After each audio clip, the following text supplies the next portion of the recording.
வணக்கம் வாங்க. வணக்கம். எங்க நேத்து தாமதமா சரி.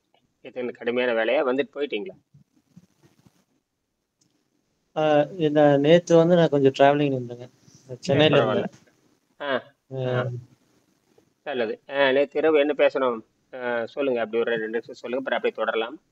ம் ஓகேங்க. அதான் 108வது பக்கம் நம்ம ஆரம்பிச்சோம். பட் ஆனா வந்து அப்படியே போயிடுச்சு. சரி காலையில டிஸ்கஸ் பண்ணலாம். 108வது பக்கமா?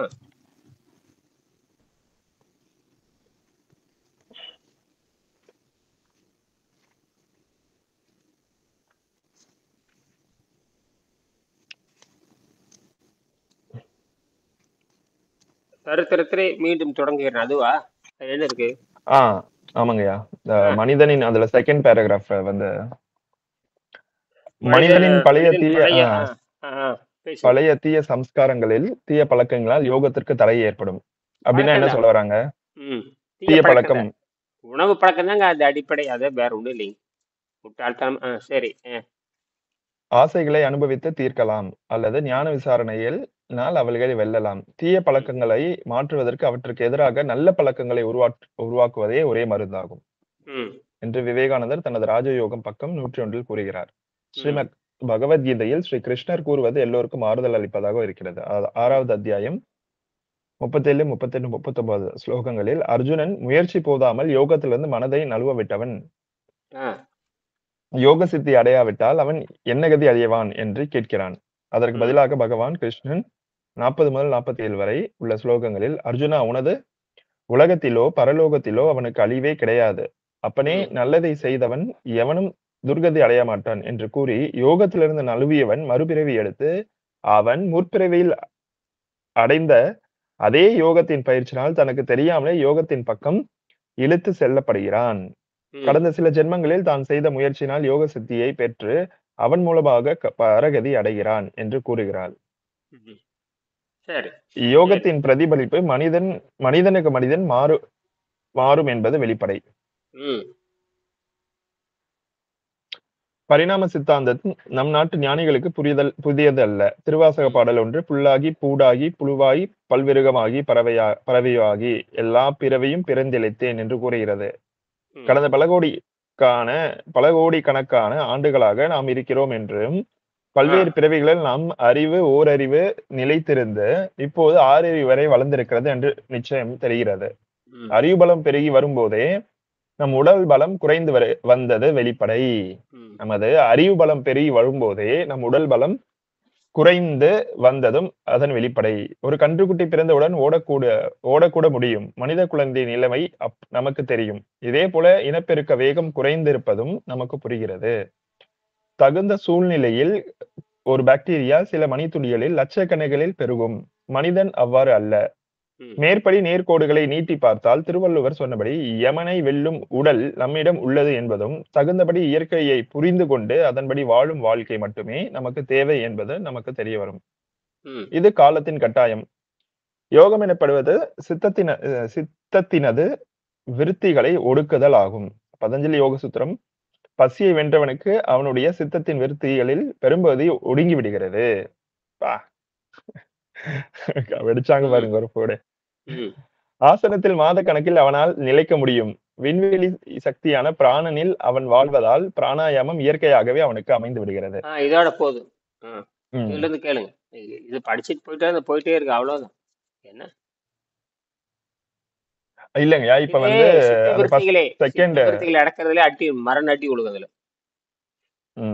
யோகம்ங்கிறது 5 வகையான மனம் இருக்குது. அதான் அனுபவிக்கிற மனம், அப்புறம் மந்த மனம், அப்புறம் கூட்டு மனம். கூட்டு மனத்தை நம்ம பேசிட்டு இருக்கிறோம். முதல் 2ல 98 பேர், முதல் 2ல 99 பேர் வந்துருவாங்க.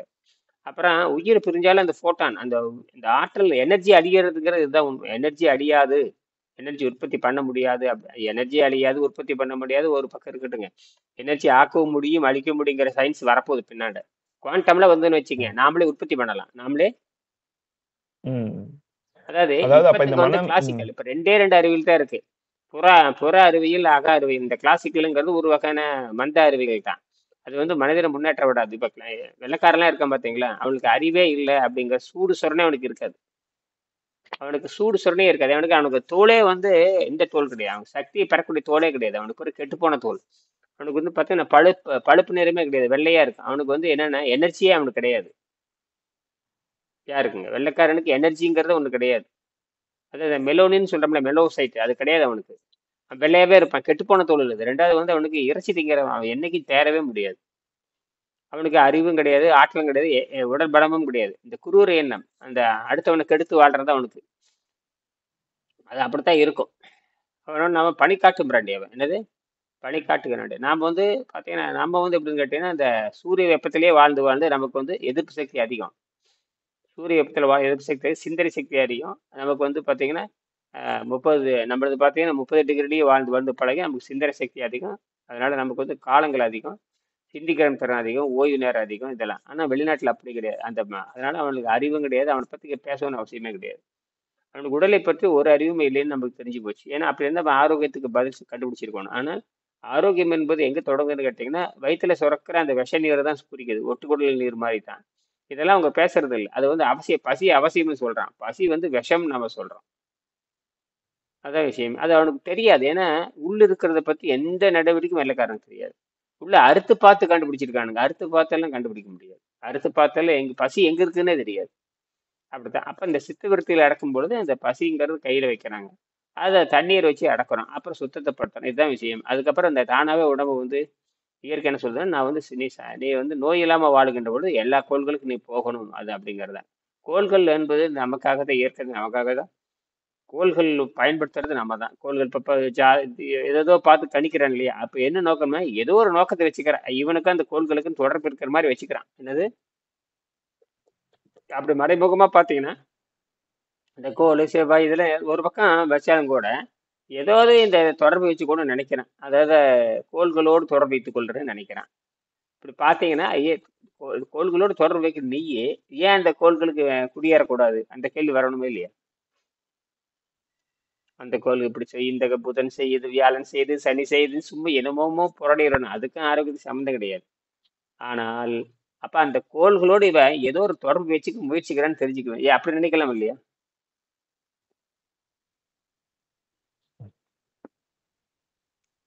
ஜோதிடம்ங்கிறது, ஜோதிடம் ஜாதகம் நீங்களே பார்ப்பீங்க. அதெல்லாம் என்ன பார்த்தீங்கன்னா, அந்த கோள் இது செய்யும், இந்த கோள் இது செய்யும், அது பணம் கொடுக்கும், இது ஆரோக்கியத்தை கொடுக்கும், செல்வம் கொடுக்கும், சும்மா அடிக்கிற மாதிரி புரடை எது நடக்க போறது இல்லை. ஏதோ ஒண்ணு அந்த கோள்களோடு இவனுக்கு தொடர்பு இருக்கிறது. நான் அப்படிதான் நினைக்கிறேன். அப்ப இந்த கோள்களோடு தொடர்பு இருக்குன்னு நினைக்கிற நீ ஏன் அந்த கோள்களுக்கு ஏன் குடிபெயரக்கூடாது? அந்த கோள்களுக்கு போயிட வேண்டியதானே? செவ்வாய் நன்மை செய்யணும், செவ்வாய்க்கு போயிட வேண்டியதானே? செவ்வாய் நன்மை செய்யும் நீங்க சொல்றீங்கன்னா, செவ்வாய் தோஷம் இருக்குது, புடலங்காய் தோஷம் இருக்குது, புண்ணாக்கு சொல்லிட்டு ஏமாத்திட்டு இருக்கான் பாரு. அப்படி பார்த்தா செவ்வாய்க்கு நீ போயிட வேண்டியதுதானே? அந்த காலம் அதை பத்தி தானே பேச்சு அது எழுப்புது. இன்னும் என்னன்னு உள்ள போய் பார்க்கல, அதனால எங்களுக்கு கமெண்ட் சொல்றதுக்கு தெரியல. எனக்கும் சரி. அதான் சொல்றேன், நீ செவ்வாய் நல்லது செய்யும், புதன் நல்லது செய்யும், வியாழன் குரு வந்தாரு கிழிப்பாரு, குரு வந்து புத்தகத்தை அப்படி அவரே கல்வியில சொல்லி கொடுத்துருவாரு. நீ இந்த பாஸ் மார்க் வாங்க தேவை, நேர ஒரு மாசத்துக்கு $10,000 அன்பளிப்பா கிடைச்சிடும் அப்படிங்கிற மாதிரி அடிப்பானுங்களை போறோட. என்ன பொய் அடிக்கிறானு கடை சாமி. கடைசி அவன் ஈர்த்து கடைசியில என்னமோ சொல்றாங்க. நான் நினைக்கிறேன் இல்ல, எல்லா எல்லா எல்லா ஆட்டம், எல்லா மெட்டீரியல்ஸ்க்கும், ஈவன் நம்ம சுத்தி இருக்கிற மெட்டீரியல்ஸ்க்கும் ஒரு வைப்ரேஷன் இருக்கு இல்லைங்களா? அதே மாதிரி பிளானட்ஸ் வந்து அது ஒரு பெரிய மேக்னெட் மாதிரி பாக்குறாங்க. அப்ப அந்த மேக்னெட்டோட அது தாக்கம் தான் சும்மா நமக்கு. கதைங்கய்யா, அதெல்லாம் பயங்கர புரடைய, அதெல்லாம் பொய். அதாவது சாதாரண மனிதர்களுக்கு வந்து அதோட இம்பாக்ட் இருக்கும்னு நான் நினைக்கிறேன். அப்ப இந்த யோகத்துல இருக்கிறவங்களுக்கு வந்து அது தாக்காது. ஏன்னா அவங்களோட விதிமுறை, அவங்க செய்யற சாதனைகள் வந்து மனிதர்களை விட, மற்ற மனிதர்களை விட வித்தியாசமா இருக்கிறனால அது அஃபெக்ட் ஆகுது. அதுதான் இது. அதை நம்பிட்டு இருந்தேன்னு போய் சேர அதுல எல்லாம் எந்த முன்னேற்றம் கிடையாது. நானு ஆயிரக்கான ஜோதிடர்கள் நான் பார்த்திருக்கேன். எங்கிட்ட வைத்தியம் பார்த்தவன் நிறைய இருக்கானுங்க. அவனால வெளியே வர்றதில்லை. எங்கிட்ட வைத்தியம் பார்த்தவன் நிறைய இருக்கானுங்க. சிரோன்மணிம்பா, அந்த மணிம்பா, சோதிட சிகாமணி, சோதிட பருண்மணி, ஒருவேளை சிறங்கு பிடிச்ச மணிகளா தான் இருக்கு எல்லாம். அது சும்மா அதாவது நமக்கு நம்ம உடல்ல வந்து நவத்வாரங்கள் இருக்குன்னு சொல்றாங்க. அந்த நவத்வாரங்களே வந்து இந்த பிளானட்ஸ், ஒரு பிளானட் இந்த நவத்வாரங்கள்ல வந்து இப்ப இது பண்ணும், அஃபெக்ட் பண்ணும். இப்ப நம்ம உணவு முறையில இருக்கும்போது நம்ம நவத்வாரங்களும் சுத்தமாகுது. அதோட மீனிங் என்ன ஆகுதுன்னா, பிளானட் வந்து தாக்காது. அந்த அது மாதிரி ஏன்னா இன்னொன்னு இன்னொரு இன்னொரு விஷயம் என்னன்னு கேட்டீங்கன்னா, இதுல இது அறிவியல் என்ன சொல்றதுன்னா, ஜாதகத்தை நம்புறவங்க இருக்காங்க பாருங்க, அது ஜாதகத்துல போய் 12 மாசமா பிரிச்சுக்கலாம். இந்த ராகு கேதுன்னு ஒண்ணு சொல்லுவாங்க, அது இந்த புத்தகத்துல ஐயா குறிப்பிட்டிருக்கு. எனக்கு அதுல எல்லாம் எப்படியே இருக்கட்டும், ராகு கேதுன்னு சொல்லுவாங்க. எப்ப நான் ராகு கேது சமத்துல இருக்கு, இந்த பக்கம் இடது பக்கம் ராகு, வலது பக்கம் கேது, இப்படி பொதுவா வச்சுக்கலாம். அப்புறம் கோள்கள் இருக்கு பார்த்தீங்களா, 8 கோளோ 10 கோளோ சொல்றீங்க. 8 9 இருக்கு, 8 இருக்கு, 9 இருக்கு, ஒன்றை கழிச்சு விட்டாங்க. இப்பெல்லாம் அது கிடையாது. இப்போ அது எப்படியா இருக்கட்டும், இந்த ரெண்டு, இந்த பக்கம் 4 அந்த பக்கம் 4, அதாவது ராகு இந்த பக்கம் 4 அந்த பக்கம் 4, சம ஜாதகம் அர்த்தம். ரெண்டா பிரிஞ்சிருச்சு. அப்படி பார்த்தா சம ஜாதகம்னு அர்த்தம். அந்த சம ஜாதகம் இருந்துட்டா அதே கோள்கள் ஒன்றா குவிக்கப்பட்டுருச்சு. இந்த பக்கம் 4 கோள் குவிக்காச்சு, அந்த பக்கம் 4 குவிச்சிருக்கும். அப்ப அதுக்கு பேர் நல்ல ஜாதகம்னு அர்த்தம். ஆனால் வருடத்திற்கு 10 மாதம் அப்படி அமையாது. அப்படின்னு எல்லாமே மற்ற ஜாதகம்னு அர்த்தம். என்னது, எல்லாம் பிளாட்டு தான், ஒண்ணு வேலைக்கு ஆகாது. இதுல அடிபட்டு போகுது. நீ எந்த பஞ்சாயத்து பார்த்தாலும் அந்த கோள்கள் செதறி கிடக்கும், வட்டம் அடிச்சு கிடந்தாவே அது உருப்படாத ஜாதகம்னு அர்த்தம். அப்படிதான் அது அர்த்தம். அப்படி பார்த்தீங்கன்னா வருஷத்துக்கு 2 மாசம், சரி 2 மாசத்துக்கு கழிச்சிட்டோம்னு வச்சுங்க, மிச்சம் 10 மாசம் போற நாமெல்லாம் வந்துடுறோம். அப்ப நமக்குள்ள என்னடா இதுதான். அப்படி பார்த்தாலும் திண்டம் தான். அப்ப இதை ஒட்டவர் வழி இல்லை. எது, ஏன்னா இது வந்து அட்வான்ஸ்டு சயின்ஸ். இது பசி தாக்கத்தை கட்டுப்படுத்தி நீ சூரிய சக்தியில, சூரியனே நமக்கு சக்தியை மாத்துறது, காற்றையே சக்தியை மாத்துறது, இதுக்கெல்லாம் தலையாய் ஆகாயம், ஆகாயத்தவே நமக்கு சக்தியை கொண்டு வந்தார். அப்ப எல்லாமே டோட்டல் அடிபட்டு போகுது. நம்ம என்ன பண்றோம், இதெல்லாம் கடந்துக்கிட்டு இந்த இச்சா சக்தி கிரியை என்னன்னோ சொல்றீங்க பாருங்க, எல்லாம் மாட்டிட்டு சீரழி. எனக்கு இதுல நம்பிக்கை கிடையாது, சிறுசில இருந்தே நம்ப மாட்டேன் நான். நேரடி அறிவியல் என்ன சொல்லுது, எனக்கு இயற்கையாகவே எங்க அப்பாவோட பழகுன்னு காட்டி இந்த புரடையில நான் நம்புறதே இல்லை. இந்த பொய் பேசுறவன், சார்ந்த கடவுள், மந்து அப்படின்னு, இவன் ஒழுக்கமா இருக்கணும், இவனுக்கு எந்த நோய் வரக்கூடாது, அவன் ஆரோக்கியமா இருக்கணும், இப்படிதான் பார்ப்போம். இதெல்லாம் எதுவுமே வராது அவங்ககிட்ட. நம்மளை விட சொறி பிடிச்சவனாட்டு தான் இருக்கிறான். இந்த பக்தி பத்தி பேசுறோம், இதெல்லாம் சொறி பிடிச்சவனா இருக்கு. அவங்ககிட்ட நம்மகிட்ட நல்ல பார்த்தாவே தெரியுது. அவங்ககிட்ட போற சராசரி மனிதனா இருக்கணும் தவிர, சும்மா ஒரு அடையாளம் பண்ணிக்கிறானே தவிர, அடையாளம் பண்றோட இங்க வரவே முடியாதுங்க. இப்ப நம்மகிட்ட வரவன் பாருங்க, பெரும்பாலும் அடையாளம் நல்ல வேலை நம்மகிட்ட வர இந்த ஆள குணசாரனை தவிர நம்மகிட்ட யாருமே அடையாளத்துக்கு வெளிப்படுத்த. அதுதான் உண்மை. அடையாளமே இயற்கையில் இருக்கக்கூடாது. அடையாளமே அறிவு அடையாளம், ஒழுக்க அடையாளம், பண்பு அடையாளம், மனோ அடையாளம். அடையாளம் இருக்கலாம். அடையாளம் அங்க இருந்து தான் ஆரம்பிக்குது. பட் ஆனா டிராவல் ஆகி மேல ஏறி வரும்போது அனைத்து பண்புகளையும் நம்ம அக்செப்ட் பண்ணிட்டு அத்வைத்தம் அப்படின்ற கான்செப்ட் வரைக்கும் பார்த்தீங்கன்னு வச்சுக்கோங்களேன், அங்கேயும் எந்த ஒரு அடையாளம் கிடையாது இல்லையா? இப்போ வள்ளலார் பாத்தீங்கன்னா மேல மேல மேல மேல ஏறி வந்துடுறாரு.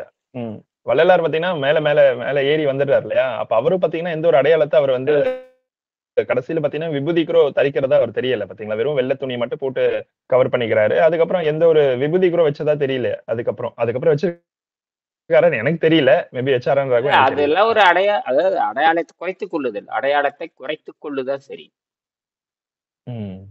ஆட்டம் லெவல்ல டிராவல் பண்ண ஆரம்பிச்ச பிறகு இதுல எல்லாம் எந்த ஒரு இதுவுமே இருக்காது. அதெல்லாம் வந்து புற வஸ்துக்களே தவிர அகத்தின்படி தூய்மை செய்யும் பொழுது அதுக்கு எதுவுமே தேவைப்படாது இல்லையா கடைசியில? ஆமா, இதே நாமளே வச்சுக்கிட்ட குறியீடு தானே. இதெல்லாம் நாமளே வச்சுக்கிட்ட குறியீடு. மனிதர் வந்து சிக்கிக்கிறான், சங்கிலி போட்டுக்கிறான். என்னது சங்கிலி போட்டு? இந்த யோக தரிசனங்கள் சொல்றாங்களா, இந்த தெய்வத்தை பாக்குறது, இப்ப முருகனை சந்திச்சதா சொல்றாங்க. லைக் வந்து சின்ன பிற தெய்வங்கள் இருந்திருக்கலாம். அது நேரம் விரையும். அது டைம் அதெல்லாம் வந்து டைம் வேஸ்ட் தான். அதெல்லாம் ஸ்பிரிட் மாதிரி தான். அதெல்லாம் எந்த பிரயோஜனம் தராது. சொந்த முயற்சி பால். அதுவும் ஒரு பயோ போட்டான்ஸ் தானங்கயா. இப்போ முருகன் தரிசனம் அப்படின்றது இப்ப பாத்தீங்கன்னா எல்லாமே சேர்ந்து அந்த சொந்த முயற்சி பால் அடிச்சிடும். அது சமரசம் ஆகாதீங்க, எவனை ஏற்றுக்கொள்ளாதீர்கள். சிவனே வந்தாலும் போடா வேணேன்னு போயிட்டே இருக்க வேண்டியது. உங்க சொந்த முயற்சி தான் அது. நான் அதெல்லாம் ஏத்துக்கிறது இல்லை. நான் சொந்த முயற்சி தான் இயற்கை தரும், அதை வெற்றி தரும். உங்க சொந்த கால் தான். மற்றதெல்லாம் வந்து எப்படி வச்சுக்கலாம்னு கேட்டா ஒரு அறிவுரையே வச்சுக்கலாம் தவிர அதெல்லாம் இறுதி அல்ல. தோல்வியில போய் முடிச்சிடும். இதுல உன்னுடைய வேலை என்ன, உன்னுடைய வேலை என்ன, உனக்கு ஏற்ற அறிவு. அப்ப உங்களுக்கு அறிவே தேவையில்லையே. உனக்கு அறிவு எதற்கு, முயற்சி எதுக்கு? அது தேவையில்லையே. நமக்கு மூளையே இருக்கணும்னு அவசியம் இல்லையே. அப்ப இயற்கை நம்மளை படிச்சிருக்கவே தேவையில்லை. அவங்க மட்டும் இருந்துட்டு போக வேண்டியது. அங்கதான் மாட்டிக்கிட்டீங்க. அதை நீங்க தான் முன்னேறணுமே தவிர யாரு உதவி செய்ய முடியாது. எந்த சிவனும் வந்து காப்பாத்துறதுக்கு வரலாறு கிடையாது. அதாவது ஈவன்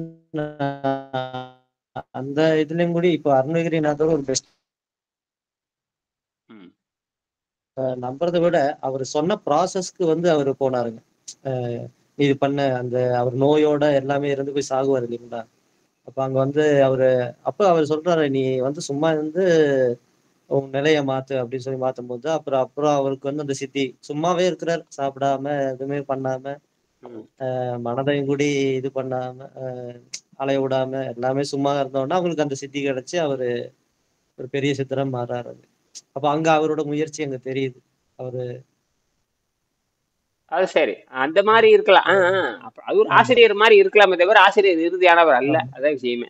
அவர் உதவியா எடுக்காம அவர் சொன்ன அட்வைஸ் அவர் கடைபிடிச்சு அவர் அப்படி முன்னேற்றம், சுய எடுத்துக்கலாம். முன்னேற்றம். ஆமா. அப்படித்தான். இந்த குருவாதான் வந்து அது எப்படி இருந்தாலும் பார்த்தாலும் அந்த தெய்வம் வந்து அந்த ஒரு மனித ரூபத்துல வந்து அந்த அவங்களுக்கு இருக்கிற தடைகளை நீக்கி கொடுக்கறது தான் அப்படின்ற அந்த ஒரு கான்செப்ட் புரியுது எனக்கு. மனிதன் தான் இறுதியானவன், மனிதன் தான் இறுதியானவன். இதுல என்னன்னா மனிதன் தான். ஆமா, இவங்க எனக்கு வந்து அவங்க எல்லாம் வந்து அவங்களும் மனிதர்களா வாழ்ந்து அந்த சித்திகளை அடைஞ்சாங்க. நம்ம மனுஷங்க ஷார்ட்கட்ல எதுவுமே செய்யாம நோவாம நொங்கு சாக்குற மாதிரி ஏதாவது கஷ்டம் இவங்க முன்னேறி அந்த நிலையை அடையணும்னு யோசிக்காம. ஆமா, அதுதான் யூஸ் பண்ண, அப்படிதான் போகணும் தவிர எனக்கு இதுக்கு உதவி பண்ண, எனக்கு பணம் வேணும் அப்படின்னு போய் பிச்சை எடுக்காம இருக்கணும். அது அப்படியே மாத்திக்கிட்டாங்க மக்கள் வந்து தன்னுடைய பர்சனல் இன்ட்ரெஸ்ட், வெஸ்டட் இன்ட்ரெஸ்டுக்காக அதை எடுத்துக்கிட்டாங்க. அதாவது எதுக்காக அதை பயன்படுத்தணுமோ அதுக்காக. அப்படித்தான் இந்த பலன்கள் பொய் சொல்றது. இவனுடைய இந்த பலகீனத்தை புரிஞ்சுக்கிட்டு இந்த ஜோசியர்கள் பொய் சொல்லுவாங்க. ஏன்னா பிறரோட பயம் அவங்களுக்கு வந்து சம்பாத்தியம் இல்லையா? எல்லா துறையிலுமே அது நடக்குது இல்லையா? இப்போ உனக்கு இது இருக்குன்னு சொல்லியாச்சுன்னா பயந்துடுறது, உனக்கு அது இருக்குன்னு சொல்லியாச்சுன்னா லைக் இந்த தோஷம் இருக்குன்னு சொல்லியாச்சுன்னா பயந்துடுறது, அது சொன்னா பயந்துடுறது. சோ அது வந்து இவங்களுக்கு ஒரு மூலதனமா போயிடுது. இந்த பரிகாரம் அந்த பரிகாரம் அப்படின்ற மாதிரி அதையும் மறுபடியும் ஆக்ஷன்ஸ்ல தான் கொண்டு போய் விடுது. மறுபடியும் அது கம்ப்ளீட்டா வந்து இன்னும் இப்போ இன்னும் யூடியூப் காலத்துல இன்னும் டிசைனா வராங்க எல்லாருமே. அதனாலதான் டிசைனா இருக்கும் யூடியூப்ல. இதை சுத்தப்படுத்துகின்ற தனித்து இயங்கும் கண்டுபிடிப்பு. நீதான் கண்டுபிடிக்கணும். நீ கண்டுபிடிக்க மாட்டேன்னு சொல்ல முடியாது. இதெல்லாம் கண்டுபிடிப்பு வரணும். உணவில் நம்ம வாழும் கலை மிகப்பெரிய கண்டுபிடிப்பு. டார்வினுக்கு அடுத்தபடியாக டார்வின் தியரி இதுதான் அடிப்படை, அங்கதான் ஆரம்பிக்குது. உலகத்திலே மிகப்பெரிய கண்டுபிடிப்புல மனிதன் விலங்கு வந்து மனிதனா மாறுனதுங்க சொல்றதுதான் மிகப்பெரிய கண்டுபிடிப்பு. அது அந்த விலங்கு என்னவா மாறும்னாட்டு நம்ம யோகியா மாறுறான். யோகியா மாறுகின்ற பொழுது இந்த மெலோனின்னு நம்ம உடம்புல இருக்கிற சக்தியை பயன்படுத்துறான். ஆமா, நோயை தீர்க்கிறான், அவ்வளவுதான். அந்த நோயை தீர்ப்பதற்கு பக்க விளைவில்லாத ஒரே மருந்து தூய வான் நீர் தான். வான்மழை நீர் அல்லது ஆற்று நீர் அல்லது அருவி நீர், இந்த ரெண்டை தவிர எதுவும் கிடையாது. அல்லது சுத்தப்படுத்தப்பட்ட தண்ணீர், தூய்மையான தண்ணீர். மனித முயற்சியால சுத்தமாகும், இயற்கையான சுத்தம். மனித முயற்சியில இப்ப ஆர்வோலாம் வந்துருச்சு. சுத்தமான தண்ணி கொடுக்கறதுனால சாப்பிட்றதுக்கு நல்லா இருக்கு, மழை நீர் மாதிரியே இருக்கு. ஆர்வோ வாட்டர் பார்த்து நல்ல மழை நீர் மாதிரி இருக்கு. தண்ணீர் என்பது உணவுப் பொருள் கிடையாது. அது வந்து இந்த ட்ரை ஃபாஸ்டிங் காரங்க இந்த முட்டாளுக்கு பண்ணுவானுங்க. இந்த ட்ரை ஃபாஸ்டிங் ரொம்ப டேஞ்சர். யாரு ட்ரை ஃபாஸ்டிங் இருக்கலாம்னு கேட்டீங்கன்னா நம்ம ட்ரை ஃபாஸ்டிங் இருக்கலாம். 6 மாசம் பயிற்சி பெற்றவன் தான் இருக்க முடியும். நம்ம தான் உலர் நோன்பு இருக்க முடியும். யாரு?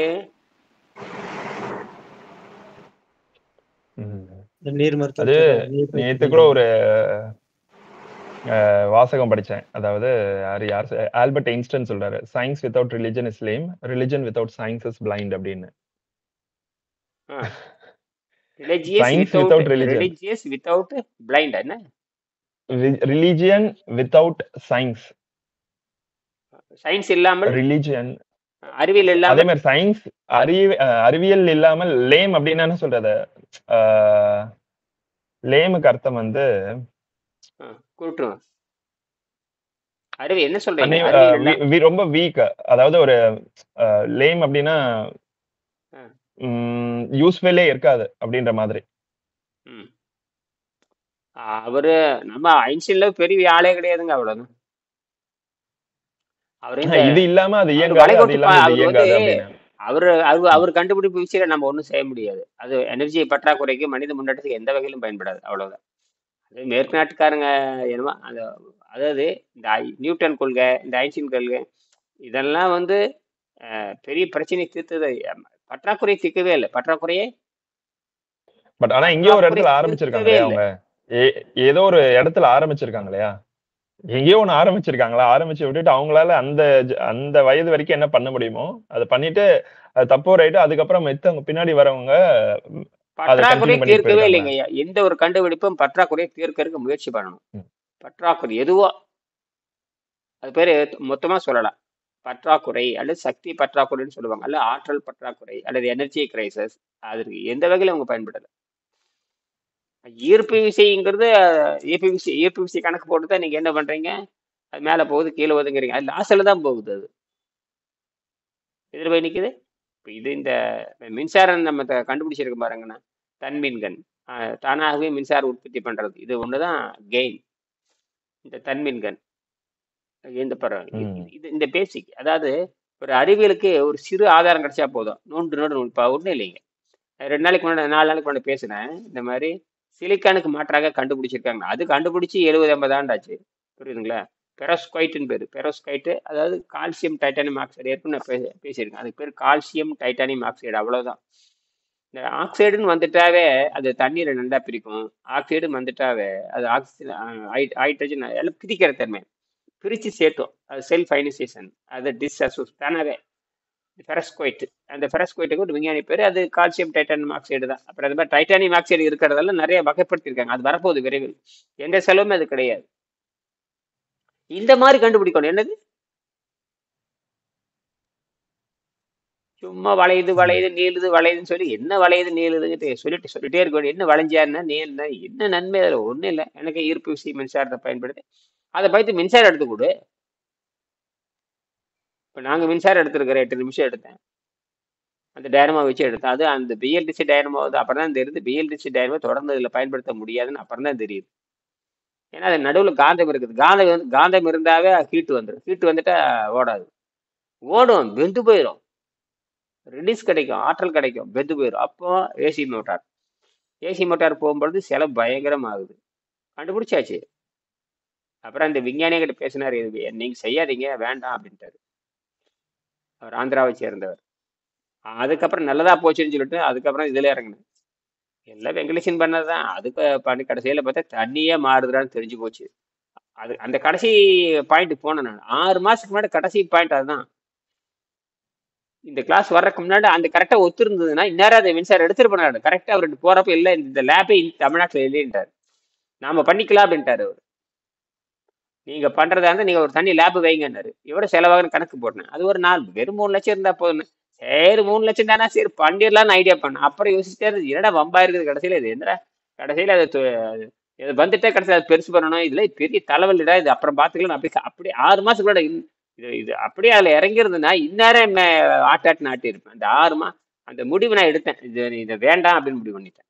இது அப்புறம் பாத்துக்கலாம் அப்படின்னு. அப்புறம் பார்த்துக்கலாம். அப்போதான் தமிழ்நாடுன்னு போயிட்டு அதே மாதிரி இந்த கடைசியாக இருந்தாலும் பார்த்துடலான்னு முடிவு பண்ணிட்டு தான் போனது. கோயம்புத்தூர் போய் முடிவு பண்ணிட்டு கடைசியில அதை செய்யலான்ட்டு போனேன். அதுக்கு ஒரு தளம் வேணும். அதுக்கு தேடி எல்லாம் பிடிச்சி கிடிச்சு சரி பள்ளிக்கூடத்தில் கல்லூரிலேயே பண்ணிடலாம்னு சொல்லி என் பொண்ணு ரெடி பண்ணேன். கல்லூரியில் பார்த்தீங்கன்னா அந்த ஃபர்னஸ் அடுப்பு வந்து பார்த்தீங்கன்னா வெறும் 300 டிகிரி நமக்கு தேவை 1200 டிகிரி தேவை. அது புதுசு வாங்கினோம்னா ஒரு 50,000 60,000 வரும். சரி அதையும் வாங்கிடலாம் அப்படி யோசிச்சிட்டோம்னா, சரி வாங்கிட்டோம்னா செய்யணும், அதை எஸ்டாப்ளிஷ் பண்ணணும், அது பெருசாக்கணும். இதுல யார் செய்யற வேலை இதெல்லாம்? எவன் செய்யற இதெல்லாம்? ஒரு அறிவியல் ஆதாரத்தை கண்டுபிடிக்கிறது என்பது வேற, அது தொழில்மையா மாற்றப்ப ஏகப்பட்ட பிரச்சனை வருது. யாரு செய்யறது அது? அப்படி கிடப்ப யாரு? இப்ப விஞ்ஞானிகள் தான் வரணும். இப்போ இதெல்லாம் அந்த அவனுக்கு அவன் பேர் என்ன, இப்போ கடைசியில் இப்போ பார்த்துட்டேன், தவணேசன். அவருக்கே சொரணம் வந்து அது கேட்கணும். என்ன வந்து கேட்கணும்? சொரணம் வரணும் தானவே. அதெல்லாம் வராது. யாராவது கேட்கல. நீங்க நீங்க நீங்க விசாரிச்சுப்பா, இது எப்படிங்க அந்த கான்செப்ட் கரெக்டாக அந்த அடைன்னு. அவன் ஐஐடி இன்ஜினியர், செராமிக் படிக்கிறவன், செராமிக் வியாபாரம் பண்றவன், அவனுக்கு தெரியாம போகாது. வாங்க பேசலான்னு தான் சொன்னான். யாராவது கேட்டு அவனை தூண்டி அவன் மண்டையில என்னக்குன்னு கேட்கணும். நான் பேசிட்டு வந்துட்டேன். நான் பேசினேன் எனக்கு தான் செலவு கொடுப்பானே தவிர அவன் செய்ய மாட்டான். நம்ம நோக்கம் நான் எங்க போய் செய்யறது? நீ தொழில் இருக்கிறவன், நான் வந்து எப்பவுமே கண்டுபிடிக்கிறதெல்லாம் இருப்பனே தவிர, கண்டுபிடிக்கிறதுல எனக்கு ஆர்வம் இருக்கு தவிர விருத்தி பண்ற ஆர்வம் எனக்கு கிடையாது. விருத்தி யார் பண்ணுவாங்க? ஐயா யார் பண்ணணும் சொல்லுங்க. கண்டுபிடிக்கிறது கண்டுபிடிக்கலாம், விருத்தி யார் பண்றது? அது எஸ்டாப்ளிஷ் தொழில் பண்றது பண்றவங்க அவன் தான் பண்ணணும். முதல்ல லேப் வேணுங்க ஐயா. அது மீறி பண்ண ஒரு 10க்கு 10 அறை இருந்தா போது பெருசா என்ன லேப் 10க்கு 10 நம்ம வைக்கிறதே நம்ம ஏற்கனவே ஆல்ரெடி பொடி வேற இருக்கு. நமக்கு ஒரு அந்த சும்மா ஒரு 2 லட்சம் கறி இருந்தா போதும், அவ்வளவுதான். பெருசாலாம் ஒன்றும் தேவையில்லை. அரைக்கிறதோ அங்கே ஒண்ணுமே இல்லை. எல்லாம் மைக்ரான் ஸ்டேட்ல வாங்குறதாச்சு. தண்ணியில கரைச்சி நானும் மாதிரி அந்த ஆளுக்கு அதுவே ஒன்றும் புரியல. அவரு அந்த பொடி வாங்கணும், இந்த மிஷின் பவுடர். நம்ம கார்பனேட்டே வாங்குறது இல்லை, கார்பனேட் பவுடரே வாங்குறோம். அவங்க அந்த கார்பனேட்டே நம்ம வாங்குறது, நம்ம ஓர் வாங்குறதே இல்லை, அடிச்சு நொடுக்கப்பட்ட பவுடராகவே வாங்குறோம். நம்ம அரிசி வாங்குறதில்ல, அரிசி மாவே வாங்குறது அவருக்கு தெரியாது. என்ன சொல்றேன்னு அவருக்கு தெரியாது. நான் வந்து என்ன சொல்றேன்னா, அதாவது சோடியம் கார்பனேட்டு, அப்புறம் வந்து மெக்னீசியம் கார்பனேட்டு, அப்புறம் வந்து ஃபெரைட்டு, இந்த 3மே மூலத்திலிருந்து வாங்குறது இல்லை. அது ஆல்ரெடி ஃபேக்டரியில இருந்து பவுடரா மைக்ரான் ஸ்டேட்ல வாங்கிடணும். அது தண்ணியில கரைச்சா நானவா மாறிடு. அது ஆட்டோமேட்டிக்கா நானவா மாறிடு. என்னவா மாறிடும்? எல்லாம் தண்ணியில, எல்லா ஆக்சைடும் தண்ணியில கரைஞ்சிடும். எல்லா ஆக்சைடும், எந்த ஆக்சைடும் தண்ணியில கரைஞ்சிடும். ஏன்னா அந்த மெட்டல் வேல்யூ அங்க இருக்காது. சுட்டு எடுக்கிறப்ப ஆக்சைடா மாறிடும். அது ஏற்கனவே பவுடர் ஸ்டேட்ல இருக்குது. சுண்ணாம்பு தண்ணியில கரையிறதானே, அதே மாதிரி சோடியம் தண்ணியில கரையும், அப்புறம் மெக்னீசியம் தண்ணியில கரையும், ஃபெரைட்டும் தண்ணியில கரையும். அது சுட்டு எடுக்கிறப்பதான் ஸ்ட்ரென்த்தனாங்க. இப்போ மண்ணு கரையில, களிமண் வந்து தண்ணியில கரையிற மாதிரி தான். உண்மையில ஒரு மெட்டல், செங்கல் வந்து ஒரு மிகப்பெரிய மெட்டல். அந்த சிலிக்கான் மெட்டல் தான் அது. அது அவ்வளவு தூரம் சூடு பண்றப்ப அந்த சிலிக்கான் இறுகி கல்லா மாறும். செங்கல் மாதிரி தானே, அது ஒரு கருங்கல் மாதிரி தானே, அது ஒரு கருங்கல் தான், அது சிகப்பா மாறிடுது.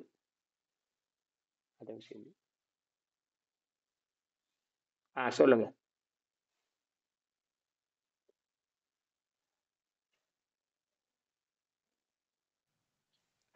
அந்த சித்த விருத்திகளை பத்தி பேசுங்க. சித்த விருத்தி அதுதாங்கய்யா. அதுக்கு தீய பழக்கங்களை மாற்றுவதற்கு அதுக்கு எதிராக நல்ல பழக்கங்களை உண்டாக்குவதே ஒரே மருந்து அப்படின்னு விவேகானந்தர் சொல்லியிருக்காரு. அதுக்கப்புறம் அதே இது வந்து அர்ஜுனன் வந்து தான் பகவத்கீதையில சொல்லும் பொழுது, எவன் எந்த இடத்துல விட்டானோ அது தொடர்ச்சியாக அடுத்த ஜென்மத்துல மறுபடியும் அதே இடத்துல இருந்து தொடங்குவாங்கன்னு போட்டுருவோம். சோ எப்படி பார்த்தாலும் யார் யார் எங்கெங்க பயிற்சி, அதான் நம்ம சொல்லுவோம் இல்லையா, அது என்னது யோக பிரஷ்டா அப்படின்னு சொல்லுவாங்க இல்லையா. நீங்க வந்து ஒரு வாட்டி சொன்னீங்க கிளாஸ்ல. யோக பிரஷ்டா அப்படின்றது என்னன்னா, அந்த யோகம் செஞ்சுக்கிட்டே இருக்கிறதுனால சில பல காரணங்களால அதுல இருந்து விலகி போறவன் அந்த பிறவியில அதோட விட்டுட்டு அதுக்கப்புறம் மறுபடியும் அந்த கணக்குல சேர்த்திக்கலாம்.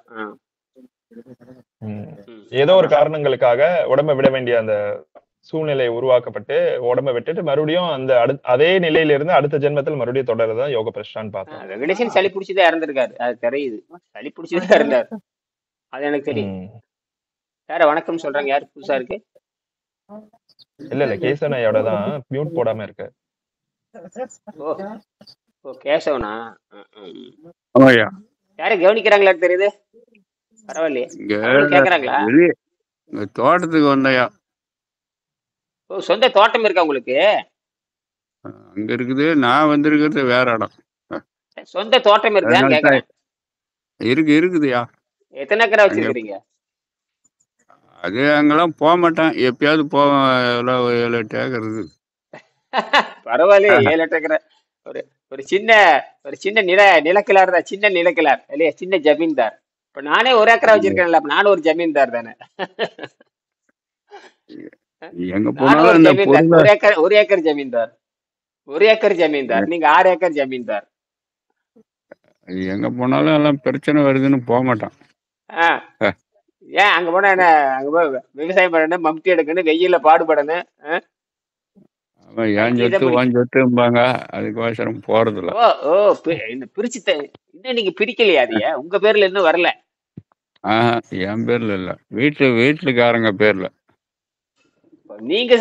நீங்க அரசு ஊழியரா இருந்த பொழுது நீங்க எதுவும் சம்பாதிக்கலையா?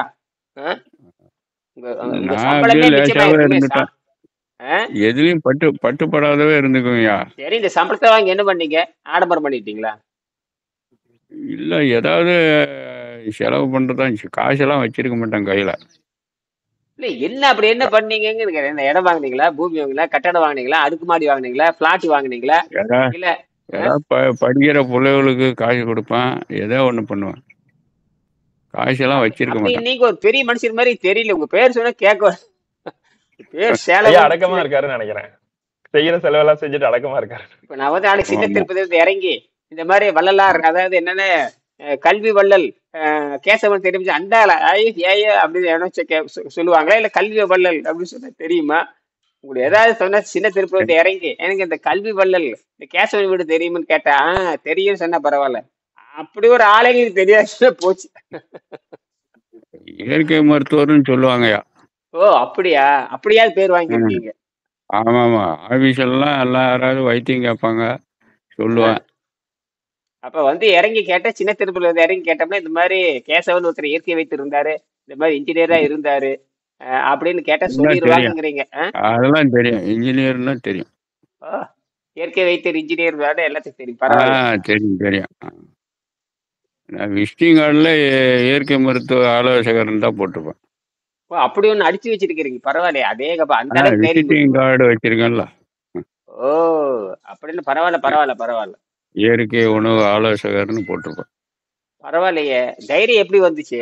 இயற்கை உணவு ஆலோசகர் அதுக்கே நிறைய பேர் கேள்வி கேட்டுப்பாங்க, என்னங்க ஆலோசகர் ஆதரவு இருக்கும். கிளாஸ் எல்லாம் எடுப்பீங்க. இயற்கை யாரும் இயற்கை எடுக்க மருத்துவ இயற்கை மருத்துவ மீட்டிங்லாம் போய் மீட்டிங் பேசுவேன். ம். அதனால தெரியும் எல்லாத்துக்கும். ம். இயற்கை மருத்துவ மீட்டிங்லாம் சேலம் மாநகர இயற்கை மருத்துவ சங்கத்திலலாம் போய் இருப்பேன். சேலத்துல நான் வந்து பேசியிருக்கேன். சேலத்தை ஆ, ஜோதின்னு ஒரு நீங்க தான் ஜோதி மன்றம்னு ஒன்று இருந்து அந்த மன்றமே கிடையாது. ஒரு பத்ரி நாராயணன் நடத்திக்கிட்டு இருந்தாருயா, அவர் இல்லை இப்போ. ஆமா ஆமா ஆமா. அது ஒரு 30 வருஷத்துக்கு முன்னாடி, இவரு 20 வருஷத்துக்கு முன்னாடி தானே. அதே தான், அதெல்லாம் பெரிய கல்யாணம் இருந்தாலும் பண்ணாங்க, பெரிய கல்யாணம் பண்ணாங்க. அதுக்கு இப்ப லாட்ஜா மாதிரி என்னமோ மாறிடுது அது, அதானே. அப்போ அவங்கெல்லாம் இல்லை யாரும். யாருமே இல்லைன்னு நினைக்கிறேன். எல்லாம் போய் சேர்ந்துட்டாங்க. வெங்கடேசன் அங்க வந்து பேசியிருக்காரு. வெங்கடேசன் அந்த மன்றத்துல வந்து பேசியிருக்காரு. அவரு கூட வந்திருக்காரு, ஆனால் வெங்கடேசனான்னு எனக்கு தெரியாது. சுபாஷ் அந்த ஃபாஸ்டிங் முடிக்கிறதுக்கு கூப்பிட்டு வந்தார். நான் வந்திருந்தேன், நானும் வந்திருந்தேன். அதான் வந்தேன்னு சொன்னீங்க, அந்த புக்கில் இருக்க. அந்த மன்றத்துக்கே வந்திருந்தேன். அது அப்பெல்லாம் நான் அந்த மீட்டிங்ல, அவர் பேர் பன்னீர்செல்வம். அவர் பேர் பன்னீர்செல்வம். அப்ப அந்த மீட்டிங்லாம் நான் உட்காந்துருந்தேன். ஓ நீங்க வந்திருந்த மீட்டிங்லாம் இருந்திருக்கேன், ஆனா தெரியல, இப்பதான் தெரியுது நீங்களாம் வந்திருக்கீங்க. எனக்கு கூட ஒரு மாலை துண்டு எல்லாம் கொடுத்தாங்க. ஒரு மாலை ஓட்டு, ஒரு துண்டு போட்டு எல்லாம் போட்டிருப்பாங்க. துண்டு கொடுத்தாங்க. எனக்கு ஒரு துண்டு, ஒரு மாலை, ஒரு ஆப்பிள், ஆரஞ்சு எல்லாமே கொடுத்தாங்க எனக்கு. நானும் வந்திருந்தேன். இல்ல எனக்கு எப்படி அவர் பேரு அந்த தலைமை மருத்துவர் சேலம் சண்முகா மருத்துவம் நினைக்கிறேன். கோகுலம் மருத்துவம் சண்முகம் சண்முகா மருத்துவமனை தான். அவர் பேர் டாக்டர் தலைமை மருத்துவர் பேரு டாக்டர் பன்னீர்செல்வம், MS பன்னீர்செல்வம். ஆமாங்க, எல்லாம் நினப்பு இருக்குது எனக்கு. அங்க வந்திருக்கிறீங்க, ஆனா அப்ப தெரியாது. யாருக்கு தெரியும்? நான் பையனுக்கு இப்ப நான் வந்து உணவு கட்டுப்பாட்டுல இருக்குன்னு சொன்னா யாருக்கு? இப்ப நான் பாட்டு போயிட்டே இருக்கிறேன், எவனுக்கு தெரியல உணவு கட்டுப்பாட்டுல இருக்குன்னு? ஒன்னும் தெரியாது. தெரியாது கண்டுபிடிக்க முடியும். அதுதாங்க இயற்கை ரகசியம். நீங்க தின்னீங்களா, நடக்கிறீங்களா, அதை வந்து கண்டே பிடிக்க முடியாது. அதாவது ஆராய்ச்சி பண்ணி ரத்தத்தை சோதனை பண்ணாத வரைக்கும் ஒன்னும் கண்டுபிடிக்க முடியாது. என்னது ஆராய்ச்சி பண்ணி 2-3 நாள் நேரடி கண்காணிப்புல இருக்கணும். 2-3 நாள் நேரடி அதுதான் நாசா விஞ்ஞானிகள் பண்ணாங்க. 180ஆம் பக்கம் நாசா விஞ்ஞானிகள் கண்டுபிடிச்சாலும் அவங்களுக்கு இருக்க முடியுமா அப்படின்ற ஒரு கேள்வி இருக்கு. அவங்க தெரிஞ்சுக்கதான் அவங்க வந்து இந்த நபரை ஆராய முடியாது இல்லையா? அதாவது என்ன நடக்குதுன்றது கூட அவங்களுக்கு புரியாது. தொடர் ஆராய்ச்சி பண்ணணும். அதை எப்படின்னா தொடர் ஆராய்ச்சி பண்ணணும். அது அப்படியே குழு அப்ப நம்ம அந்த வேலையில அப்ப நம்ம செஞ்சுட்டு இருக்கிறோம். இப்ப நீங்க தெரிஞ்சே தெரியாம சுத்தப்படுத்திட்டே இருந்தீங்கன்னா சரி இவர் இயற்கை மருத்துவர் அப்படின்னு தான் போகுமே தவிர அட்வான்ஸா என்ன ஆகும் அப்படிங்கிறது அவங்களுக்கு தெரியாது. அதாவது அடுத்தடுத்த நிலைக்கு போறதுங்கிறது தெரியாது, அவனுக்கும் தெரியாது. யாருங்க அந்த யோகம் எனப்படுவது சித்தத்தினது விருத்திகளை ஒடுக்குதல் ஆகும். 15 யோக சூத்திரம். பசியை வென்றவனுக்கு அவனுடைய சித்தத்தின் விருத்திகளில் பெரும்பகுதி ஒடுங்கி விடுகிறது. இந்த 2 லைன்லயே பாத்தீங்கன்னா அப்போ வேற சித்தத்தின் விருத்திகளை ஒடுக்குதல் தான் யோகா சித்த விருத்தி நிரோதகா அப்படின்னு ஒரு அந்த சான்ஸ்கிரிட்டோட ஸ்லோகம் வரும். ம் இப்ப பாத்தீங்கன்னா இப்ப நம்ம பசியை கட்டுப்படுத்தியாச்சுனாவே மெஜாரிட்டி எல்லாமே ஒரு 80% ஒர்க் அங்கேயே பினிஷ் ஆயிடுது பாருங்க. உண்மை உண்மை. பசியை வென்றவனுக்கு அவனுடைய சித்தத்தின் விருத்திகளில் பெரும்பகுதி ஒடுங்கி விடுகிறது. ம் அதுக்கப்புறம் அவனுடைய சுய முயற்சி வச்சுக்கிட்டு அடுத்தடுத்த நிலைக்கு இப்ப டிராவல் ஆன் போயிடலாம் இல்லையா? இதுதான் மேஜர் வந்து இந்த 80% ஜங்க் தான் வந்து நம்மளுடைய பார்த்த உடனே அட்ராக்ட் ஆகுறது அந்த ஃபுட்டு தான். அந்த ஃபுட்டுலயே நம்ம பிராக்டிஸ் பண்ணிட்டோம் அப்படின்னு நினைச்சுக்கோங்களேன். மிச்சம் ஏன்னா அந்த ஃபுட்டு தான் அந்த பேசிக் இன்ஸ்டின்க்ட் ஆஃப் லைஃப். அதை நம்ம கையாளுறத தெரிஞ்சிருச்சுன்னா அப்படின்னா அதுக்கப்புறம் நம்மளோட எமோஷன்ஸ் எல்லாம் ஜஸ்ட் ஜுஜிபி மாதிரி. அதுக்கப்புறம் நம்மளுடைய கண்ட்ரோல்ல வந்துரும் இல்லையா எல்லாமே. அது அது அது மனம் வந்து அதன் பின்னாடி போறதை நம்ம கவனிக்க ஆரம்பிச்சிருவோம். இந்த ஃபுட்டை வந்து மனம் போன போக்குல போக விடாம நம்மளுடைய திசைக்கு மாத்தி விட்டுட்டு எப்ப இந்த தண்ணியை குடிச்சு இது பண்றோமோ அதுவே வந்து ஒரு பெரிய ஒரு 80% ஒரு இது முடிஞ்சிடும். மிச்சது வந்து பாத்தீங்கன்னா அடுத்தடுத்த இது படிக்கும்போது அதுக்கான ஒரு இது நமக்கு ரிவிலேஷன் நடக்கலாம். இல்ல இன்னொன்னு, இந்த உணவு பழக்கத்தை இருக்கிறவனுக்கு தோல் மண்டலமே கெட்டு போயிருங்க. சாதாரண உணவு இப்போ பார்த்தீங்கன்னா இந்த உணவு பழக்கம் இருந்தீங்கன்னு வச்சுக்கோங்க, அந்த உடம்பு வந்து அந்த எலாசிட்டி, அந்த நெகிழ்ச்சித்தன்மை இதெல்லாம் இருக்கும். அதாவது தன்னுடைய உறுப்புகள் எல்லாம் வேலை செய்யும். இந்த சாதாரண உணவுல இருக்குன்னு பார்த்தீங்கன்னா இறுகி போய் கல் மாதிரி கெட்டு போய் கிடக்கும், நாத்தத்தோடு கிடக்கும். அவனுக்கு எதுவுமே வேலை செய்யாது. இப்போ நமக்கு நல்லா வேலை செய்யறதுனால நமக்கு வந்து எல்லாமே ஒழுங்கா இயங்குறதுனால சக்தி கிடைச்சிக்கிட்டே இருக்கும். சக்தி ஒவ்வொன்றும் சக்தி கொடுத்துட்டு தான் இருக்கு.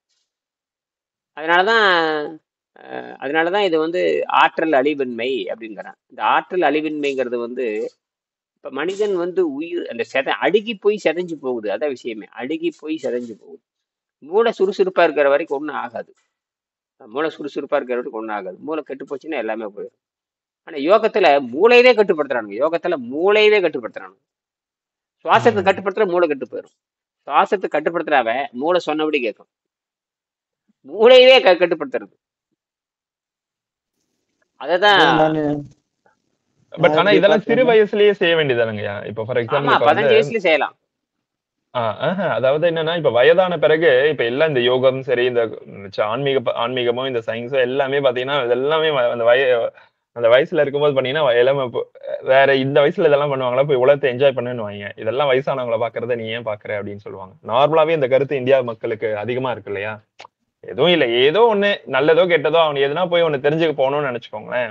அதுல வந்து டிவியேட் ஆகிவிடதான் பாப்பாங்களே தவிர அதுல ரொம்ப ஆழ்ந்து போகிறதுக்கான டிராவல் பண்றதுக்கு விட மாட்டாங்க. அது நீங்க கேட்கற கேள்வியே தப்பு. எப்படின்னு கேட்டீங்கன்னா, நீங்க போய் கேட்கறது நண்பர்கிட்டையும் சொந்தக்காட்டையும் கேட்கற. அது முதல்ல அந்த கேள்வி கேட்கவே கூடாது. பெற்றோர்கிட்டே கேட்கக்கூடாது. பெற்றோர்கிட்டே நீங்க கேட்கக்கூடாது. என்னது? பிகாஸ் அவங்களுக்கு அந்த எக்ஸ்போஷர் ஆஃப் நாலேஜ் வந்து பாத்தீங்கன்னா ஒரு பயத்தை கொடுக்கும் இல்லையா? இப்ப நம்ம இதை ஒரு நோக்கி எங்கேயோ ஒரு நோக்கி ஏதோ ஒரு டிராவல் பண்ண பார்க்கும்போது அது அன்னோனா இருக்கு இல்லையா? சோ அப்ப அந்த அன்னோனை போய் நீங்க எக்ஸ்ப்ளோர் பண்ணும்போது ஒன்னே அவங்களுக்கு என்ன தெரியும், நம்ம தொலைஞ்சு போயிடுவோம், நம்மளை விட்டு இவங்க போயிடுவாங்க அப்படின்ற ஒரு பயம் ஏற்படுது. அது எதுவா இருந்தாலும் சரி. சோ அப்படின்ற போது அதுல ஒன்னே எக்ஸ்ப்ளோர் பண்ணா ஏதோ ஒண்ணு நடக்குது, ஆனா என்ன நடந்தாலும் நம்மளை விட்டு போயிடுவாங்க அப்படின்னு தெரியும் பொழுது ஒண்ணு அந்த சயின்ஸே வேணாம், அந்த சயின்ஸே நீ தொடக்கூடாது. இப்ப பாத்தீங்கன்னு வச்சுக்கோங்களேன், எதுவா இருந்தாலும் இப்போ ஒரு வீட்டுல பாத்தீங்கன்னா இப்ப இந்துஸோட வீட்டுல பகவத்கீதை புக்கு கூட வச்சுக்க மாட்டாங்க. அது நல்லதோ கெட்டதோ அதனுடைய ஜஸ்ட் வந்து புக்கு கூட இருக்க மாட்டேங்குது. காரணம் ஒரே ஒரு ரீசன், அது படிச்சா வீட்டுல சண்டை வரும், இது படிச்சாங்கன்னா வீட்டை விட்டு போயிடுவாங்க. ஏதோ அவங்களுக்கு அந்த ஃபைனலா ஒண்ணு வச்சிருப்பாங்க பாத்தீங்கன்னா, அதை மட்டும் பிடிச்சுப்பாங்க. ஒரு பாயிண்ட் வச்சிருக்கிறதுனால அதுதான் அவங்க ஆராயில. நம்ம வந்து ஆராயில. கரெக்ட். அதுதான். இப்ப நான் என் ஃப்ரெண்டு கிட்டே சில விஷயங்கள் பேசும்போது, ஸ்பிரிச்சுவல் விஷயம் பேசும்போது, நான் 60 வயசுக்கு மேல பாத்துக்கிறேன் அப்படின்னு. அதாவது காற்று இருக்கும் போதே தூத்தி கொள்ளணும். அப்பதான் நம்ம இப்ப தெரிஞ்சுக்கிட்டாதான் அதுக்கு அடுத்த ஸ்டேஜ்க்கான நாலேஜ் அது விஷயங்களே வரும். நம்ம தேடதான் விஷயங்கள் வர ஆரம்பிக்கும். இவங்க தேடுறதே இல்லை. வயசானதுக்கு ஒரு போய் தேடினா அவங்களால புரிஞ்சுக்கவும் முடியாது. இப்ப நான் இது யோக மரத்துல இது எப்படி பாக்குறேன், நம்ம முறைகள் வந்து இப்போ சாப்பாடு சாப்பிட்றவன் வந்து அந்த மொத்தம் 7 சக்கரான்னு சொல்லுவாங்க. சாப்பாடு சாப்பிட்றவன் வந்து இந்த மூலாதாரத்திலேயே தான் இருக்கிறான், இந்த கீழ்நிலையிலேயே தான் இருக்கிறான். சாப்பாடை உடம்போது அடுத்தது சுவாதிஷ்டான சக்கரம், அது நீரை பேஸ் பண்ணி வருது.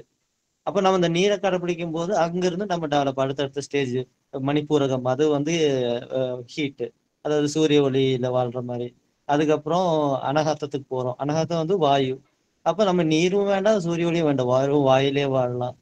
அது இன்னும் தேர்ச்சி பெற்று இன்னும் ஹையஸ்டா போகும்போது அந்த வாயுமொழி தேவையில்ல, வெறும் பியூர் பிராணசக்தியிலே வாழ்ற மாதிரி அது நான் அப்படி பாக்குறேன். அப்ப மேல்நிலை ஆட்டோமேட்டிக்கா நடக்குது நமக்கு.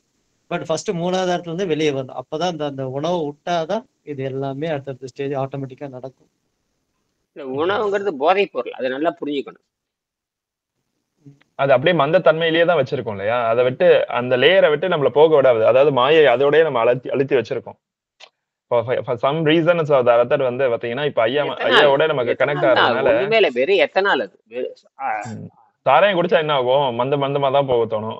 அது எத்தனால் தான் அறிவியல் கூட எத்தனால். கார்பன் தானே, கார்பன், ஹைட்ரஜன், ஆக்சிஜன் 3 சேர்ந்ததுன்னு எத்தனால் ஆயிரும். எத்தனால் தான் நீங்க சாப்பிட்றது, எத்தனால் தான். அசைவம் சாப்பிட்டாலும் எத்தனால் தான், சைவம் சாப்பிட்டா எத்தனால் தான். ஏன்னா வயிறுனாவே அது கெட்டு போய் அழுகிறது தான். வயிற்றுக்குள்ள போட்டாவே கெட்டு போய் அழுகி போய் அந்த விஷத்துல நீ சாகணும். அதுதான் விஷயமே. தண்ணீர் போட்டீங்கன்னா எத்தனை தண்ணீர்ல வந்து விழிப்புணர்வு. தண்ணீர் போட்டீங்கன்னா சுத்தமாக புதிய சிந்தனை வந்து கண்டுபிடிப்பா அப்பதான் வரும் உங்களுக்கு. சுறுசுறுப்பு குறையவே குறையாது. அந்த சுறுசுறுப்பு குறையாம இருந்தா தான் எதுவுமே செய்ய முடியும். இந்த பயிற்சிக்கு வந்தீங்கன்னா சுறுசுறுப்பே குறையாது. 3 மணிக்கு எந்திரிச்சிக்கலாம், 4 மணிக்கு எந்திரிக்கலாம். நானே வேணும்னா போட்டுறது. இன்னைக்கு வந்து இன்னைக்கு 4:50 தான் போட, அப்புறம் பார்த்துக்கலாம் விட்டுட்டு நான். அப்புறம் 4 மணிக்கு எந்திரிச்சு 4:30 அந்த தோல் மண்டலத்தை போய் படித்தேன். தோல் மண்டலம், எலு மண்டலம் இப்போ படிச்சுக்கிட்டு இருந்தேன் 1/2 மணி நேரமா. படிச்சதுக்கு அப்புறம் தான் 4:25 தான் எந்திரிச்சேன் நான். 4:25 மணி அடிச்சது. சரி அப்புறம் எந்திரிக்கான்னு விட்டுட்டேன். அப்புறம் 4:25 பதில் இந்நேரம் வரைக்கும் படிச்சுட்டு தான் சரி தோல் மண்டலம். அப்புறம் இந்த பியூஐடி காரை பற்றி படிச்சுக்கிட்டு இருந்தேன். என்னடா பண்ணுறான்னு. அவன் என்னடா பிஐடி காரு அது காரையும் படித்தேன். அப்புறம் தான் தெரியுது அவர் லித்தியம் பாஸ்பேட் ஃபெரைட் போடுறான்னு தெரிஞ்சு போச்சு.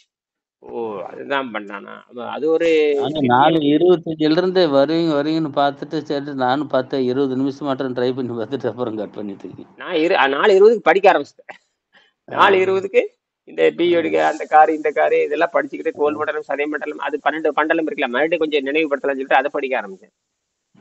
4:20 4:30 போட்டிருக்கலாம். நான் அந்த படிப்பிலே கவனம் செலுத்துங்காட்டி அப்புறம் பார்த்தா அடாடா 5:15, அப்புறம் 5:10, 5:10 ஆகி போச்சு. அடாடா 5:10 ஆகி போச்சா, மம்பா போச்சு. அப்புறம் 5:10 அப்புறம் எவன் அப்புறம் 5:10 யாரும் இருக்க மாட்டாச்சு. 5:20 போட்டிருந்தா ஆயிருக்கு. நான் அந்த படிப்புல நான் என்ன பண்றேன்னு வச்சுக்கோங்களேன். சரி ஐயா அந்த நேரத்துல சரி நான் எழுந்துட்டா கூட சரி வெயிட் பண்ணுவேன். அப்படியே அந்த லிங்கை கிளிக் பண்ணிட்டு வெயிட் பண்ணிட்டே இருப்பேன். சரி ஐயா வந்தாருன்னா ஜாயின் பண்ணுவேன், இல்லாட்டி டிஸ்டர்ப் பண்ணக்கூடாது அப்படின்னு. சரி 6 மணி கிளாஸ்ல ஜாயின் பண்ணி நானும் 10 நிமிஷம் மட்டும் ட்ரை பண்ணேன். அப்புறம் 5:10 ஆகி போச்சுங்களா. அப்புறம் 5:10 இருந்து மறுபடியும் படிச்சு வருது. 5:55 வரைக்கும் என்ன பண்ண அந்த தோல் மண்டலம் அது இருக்குது. அடேங்கப்பா 10th இவ்வளவு கேள்வி வச்சிருக்கானுங்க. பரவாயில்லையே. 10ஆம் வகுப்புலயே 11 மண்டலத்தையும் ஒவ்வொரு மண்டலத்துக்கு 100 கேள்வி வச்சிருக்கான். அது படிச்சவே நல்ல வேலை செய்ய மாட்டேங்குது மூட. நான் படிக்கிற காலத்துல ஒரே அளவும் இருக்காது. நாங்களாம் படிக்கிற காலத்துல ஒண்ணுமே இருக்காது. ஆனா ஆசிரியர் நம்ப அது ஒழுக்கம் இருந்தது. அதுவே பெரிய அறிவுலாம் இருந்தது. இப்ப எக்கச்சக்கமான குப்பையா இருக்குது. குழந்தைகளுக்கு எதுவுமே நினப்பு இருக்காது. என்ன அது காரணம்? இந்த மதிப்பெண் கல்வியில வந்தங்காட்டி நாசம் பண்ணிட்டானுங்க. வெள்ளைக்காரன் வந்து படிச்சா சம்பளம் கிடைக்குன்னு சொன்னா பாருங்க, அது போச்சு எல்லாமே. படிச்சா அறிவு வரும். வள்ளுவர் அப்படிதான் சொல்லுவார். படித்தால் அறிவு வரும் சொல்லுவாரு. நம்ம தொழில் எதை வேணா பண்ணிக்கலாம். நீங்க ஏதோ ஒரு தொழில் பண்ணணுங்கிறாங்க. என்னமோ சொல்லுவாங்க, வேலை வந்து அழகு, ஆணோ பெண்ணோ வேலை செய்யணும். ஆணும் ஏதோ ஒரு வேலை செய்யறாங்க, பெண்ணும் ஏதோ வேலை செய்யறாங்க. அதை வந்து அது மந்த புத்தியில இருப்பாங்க.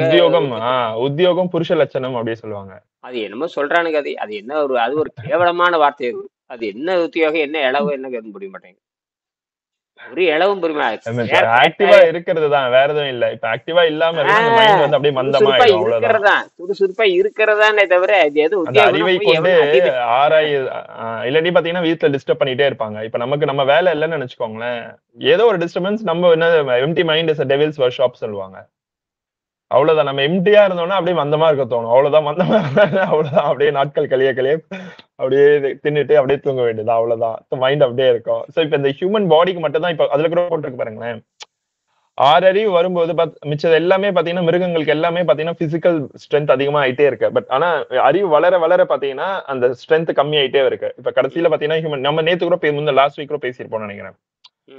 இப்போது 6 அறிவு வரைக்கும் வளர்ந்திருக்கிறது என்று நிச்சயம் தெரிகிறது. அப்ப அறிவு பலம் பெருக வரும்போதே நம்ம உடல் பலம் குறைந்து கொண்டே வருகிறது என்பது வெளிப்படை. பட் ஆனா அந்த அறிவை பயன்படுத்தணும் இல்லையா? ம், ம், உடல் பலம் பலவீனமாயாச்சு. மனித பிறவி வரும்போது பாத்தீங்கன்னா உடல் பலம் தேவையில்லை நமக்கு தெரிஞ்சிருச்சு. அறிவு பலத்தை நோக்கி நம்ம போகணுன்றதுக்காக தான் இந்த மனித பிறவியே. அப்போ அறிவு பலத்தை நோக்கி போறோன்றதுக்காக தான் இந்த மனித பிறவியே வச்சிருக்காங்க, கேள்வி கேட்கறதுக்காக தான். ம், அடிப்படையா அப்ப நம்ம கேள்வி கேட்காம இருக்கிறது அப்ப யாரோட தப்பு அப்படின்ற நிலைக்கு வருது. ம், மிச்ச எல்லா ஆர்கானிசம்ஸ், மிச்ச எல்லா உயிரினம் தன்னுடைய சாத்தியக்கூறு எதுவோ அந்த சாத்தியக்கூறு வரைக்கும், இப்ப ஹார்ஸ் எடுத்துக்கிட்டாச்சுன்னு வச்சுக்கோங்களேன், அதோட மேக்சிமம் என்னது, எவ்வளவு ஸ்பீடு ஓட முடியுமோ அவ்வளவு ஸ்பீடு வரைக்கும் அது ஓடுது. ம், ம், ம். அது மாதிரி ஒரு விலங்குமே தன்னோட மேக்சிமம் பவர் என்னவோ அது காமிச்சிருது. ஆனா இப்ப மனிதன் மட்டும்தான் அவனோட மேக்சிமம் காட்டுறானா இல்லையான்றது தெரிய மாட்டேங்குது. ஆஹ் ஏன்னா இது வந்து எங்க போய் நிக்குதுன்னு கேட்டினா, ரெண்டு விஷயம் இருக்கு. இது எங்க போய் நிக்குதுன்னா, இந்த உருவம் அருவத்துல போய் மாட்டிக்குது. நம்ம வந்து அருவ வடிவில் நிறைய வேலை இருக்கு உள்ள. எனர்ஜிக்கு வடிவம் கிடையாது. எனர்ஜிக்குங்கிறது சக்திக்கு வடிவம் கிடையாது. அது வந்து அந்த அந்த எனர்ஜிங்கிறது என்னன்னு கேட்டீங்கன்னா, பதிவுகளோட தான் எனர்ஜி இருக்குது. பதிவுகள், பதிவு இந்த மாதிரி ஆகணும். அதுலயே அப்ப அந்த எனர்ஜிக்குள்ளே பதிவு வந்துருது. இந்த மாதிரி ஆகணும், இந்த மாதிரி போகணும் அப்படின்னு அதுல பதிவு இருக்கு. நீ அதை ஒழுங்குபடுத்துறது தான் பெரிய விஷயமே. இப்ப பட்டாம்பூச்சி இருக்குது, சாதாரண அது ஒரு புழு மாதிரி தான் இருக்கு, அருவருப்பான புழு. அதே பரிணாமத்துல மாற மாற அது பறக்கிற பூச்சியை மாறிடுது. புழு வந்து பூச்சியை மாறுதுங்க, ஆச்சரியமா இருக்குது இல்ல? அதுதாங்க, அதாவது அதோட வேலையை கரெக்டா செய்ய ஆரம்பிக்கிறது. அதுக்கு அந்த ஆனா இப்ப பதிவு அதுல மனிதன் வந்திருக்கு. அந்த பதிவு வந்திருக்கு பாருங்க, அதுல இருக்கு. ஆனா மனிதன் மட்டும் என்ன பண்றான் அப்படின்னு யோசிக்க தோணுது பாத்தீங்களா? அவனோட கொடுத்த வேலை எல்லாருமே அந்த வேலையை செய்யறாங்களா? எல்லாருமே இப்ப மனித இனத்தும் அந்த எதுக்காக பிறந்தோம் அப்படின்ற நோக்கத்தோட வாழ முடிகிறதா? மனித இனத்துக்கு மட்டும், மிச்சம் எல்லா இனமுமே பாத்தீங்கன்னா அதற்கு என்ன செய்யப்பட்டிருக்கோ, விதிக்கப்பட்டிருக்கோ அந்த வேலைகளை கரெக்டா செஞ்சுட்டு கரெக்டா அந்த பூமியை விட்டு விடைபெற்று போகுது. அதுக்கு நீங்க பாத்தீங்கன்னா மனிதன் மாறிக்கொண்டிருக்கிற உயிரினம், அதான் முக்கியம். இது முடிவு கிடையாது, இன்னும் மாறிட்டே இருப்பான். இந்த மாறிக்கொண்டு இருக்கிற உயிரினம் ஆகையினால அவன் புதுசா சிந்திக்கிறான்னு டாக்டர் ஒரு பேர், அந்த குடியரசுத் தலைவர் டாக்டர் ராதாகிருஷ்ணன் வந்து அவர் நிறைய நூல் எழுதியிருக்காரு. அதுல முக்கியமான நூல் வந்து சமஸ்கிருதத்திலிருந்து ஆங்கிலத்தில் மொழிபெயர்க்கிறார், அந்த பிரம்மசூத்திரம் ஒரு நூல். அது வந்து ஆசிரியர் மாணவன் கேள்வி. பிரம்மசூத்திரங்கள் ஒரு 555 பாடல், அதெல்லாம் கேள்வி பதில் தான். இந்த கேள்வி பதில் தான். பகவத்கீதை ஆதி சங்கராச்சாரியார் எழுதினது தானே பிரம்மசூத்திரம்? பிரம்மசூத்திரம்ங்கிறது அவன் இல்ல, பிரம்மசூத்திரம் வியாசரே எவனோ எழுதியிருப்பான்னு நினைக்கிறேன். பிரம்மசூத்திரம் பாருங்க, நீங்க ஆசிரியர் யாருன்னு போடுங்க, அதுக்குள்ள பேரே இருக்க, ஆசிரியர்னு போட்டு பாருங்க. ஆதிசங்கர் அவரு வேற அத்வைதம் என்ன நினைக்கிறேன், அது ஏதோ எழுதினார். ஆதிசங்கர் அத்வைதம் எழுதினார்னு நினைக்கிறேன். அத்வைத சித்தாந்தத்தை பத்தி எழுதினாரு. அது மடங்கள் கட்டினார்.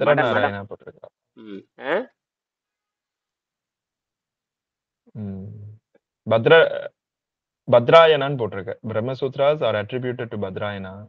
அட்ரிபியூட்டட்னா யாருங்க? அட்ரிபியூட்டட் என்ன? ரிட்டன் பை யாரு? ரிட்டன் போடுங்க. ஹூ ரிட்டன்ல யார் எழுதியனா? பிரம்மசூத்ராஸ் ரிட்டன் பை,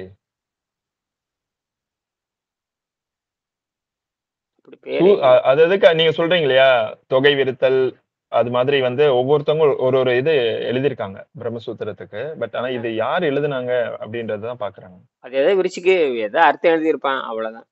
அப்படி இப்ப இருக்கிற மாதிரி தெரியல.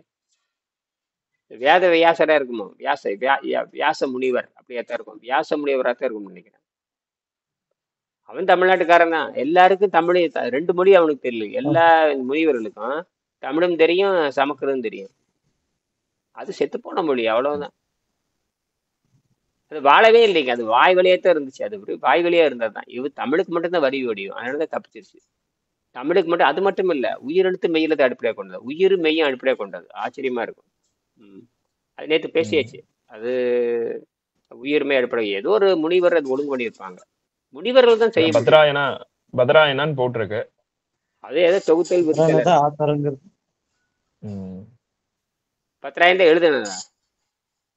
பத்ராயனா ஆத்தரைஸ்ட்னு போட்டிருக்கு. பட் ஆனா வந்து எனக்கு நீங்க சொன்ன மாதிரி அந்த the philosophy of a spiritual life is comprehension book written by S Radhakrishnan. அது அவர்தான் இப்ப லேட்டஸ்டா இது டிரைவ் பண்ணிருக்காரு. அது என்ன பண்ணிருப்பாருன்னா, மொழிபெயர்த்தவர் ராதாகிருஷ்ணன் மொழிபெயர்த்திருப்பார், ரிட்டன் கிடையாது. அதான் டிரான்ஸ்லேட்டர்ல இருக்கும். அது ரிட்டன். அது கமெண்ட்ரிஸ் எழுதிருக்காங்க. இப்ப பிரம்மசூத்ராக்கு நிறைய இது வந்து எழுதிருக்காங்க. அதுல ஒருத்தர் தான் ஆதி சங்கராச்சாரியா. ஏதோ எழுதியிருப்பாரு. அதுக்கப்புறம் வரவங்க எல்லாம் வைஷ்ணவ இதுல ராமானுஜர், மத்வாச்சாரியா, பாஸ்கரா, பலதேவ வித்யாபூஷன், அது மாதிரி அதற்கு விளக்கம் எழுதினவங்க நிறைய பேரு.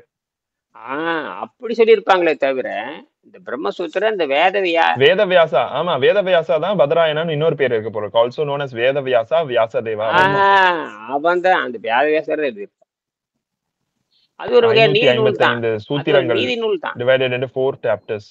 ஆமா, தமிழ்ல நீதி நூல் இருக்கிற மாதிரி அது ஒரு நீதி நூல். ஏராளமான நீதி நூல் இருந்திருக்கு. அது முக்கியமானது பார்த்தீங்கன்னா இது ஒண்ணு, இது இந்த பிரம்மசூத்திரம். பிரம்மசூத்திரம் என்னன்னு கேட்டீங்கன்னா ஒரு மாணவன் ஆசிரியர்கிட்ட கேள்வி கேட்பான், அவ்வளவுதான். அவ்வளவுதான், அதுல ஒண்ணும் இல்லை.